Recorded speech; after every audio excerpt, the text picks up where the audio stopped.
ஊப்ஸ்லயே கொஞ்சம் ஒரு முக்கியமான ஒரு கான்செப்ட் தான் இந்த கன்ஸ்ட்ரக்டர். இப்போ இந்த கன்ஸ்ட்ரக்டர்னா என்ன?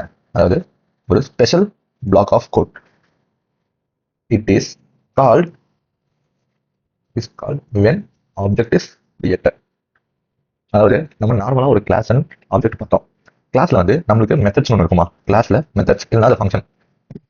இப்போ நம்ம ஒரு ஆப்ஜெக்ட் கிரியேட் பண்றோம். ஆப்ஜெக்ட் கிரியேட் பண்ணிட்டோம். இப்போ நம்ம என்ன பண்ணுவோம்னா ஃபர்ஸ்ட் இதை கிரியேட் பண்ணுவோமா? இதை கிரியேட் பண்ணுவோம். ஆப்ஜெக்ட் அந்த கிளாஸ்க்கு நம்ம கிரியேட் பண்ணிட்டு அதுக்கப்புறம் நம்ம என்ன பண்ணுவோம்? அந்த ஆப்ஜெக்டை கால் பண்ணுவோம். ஆப்ஜெக்ட் கால் எதுக்குன்னா அந்த ஆப்ஜெக்ட் நமக்கு பிரிண்ட் ஆக இல்லைன்னா ஏதாவது ஒரு ஃபங்க்ஷன் செய்யறதுக்கு ஆப்ஜெக்ட் கால் நடத்துவோம். ஓகே, இது வந்து ஒரு நார்மலான ஒரு இது கிளாஸ் ஆப்ஜெக்ட் ஒர்க்கிங். இப்போ அதே கன்ஸ்ட்ரக்டர்னா நம்ம அதே மாதிரி ஒரு கிளாஸ்க்குள்ள இருக்க ஃபங்க்ஷன்ஸ் அது என்னன்னா ஆப்ஜெக்ட் கிரியேட் அண்ட் இம்மீடியட் கால். அந்த ஆப்ஜெக்ட் நம்ம கிரியேட் பண்ணச்சே அது கால் ஆகி நம்மளுக்கு அது ரன் ஆகிடும். இப்போ ஃபார் எக்ஸாம்பிள் இங்கே வந்து நம்ம C1.display அப்படின்னு தனியாக ஒரு C1 ஆப்ஜெக்ட் கால் பண்ணிட்டு நம்ம கொடுத்தோம். இப்போ ஃபார் எக்ஸாம்பிள் கார்னு நான் கிரியேட் பண்ணியிருக்கேன். Car C1 new car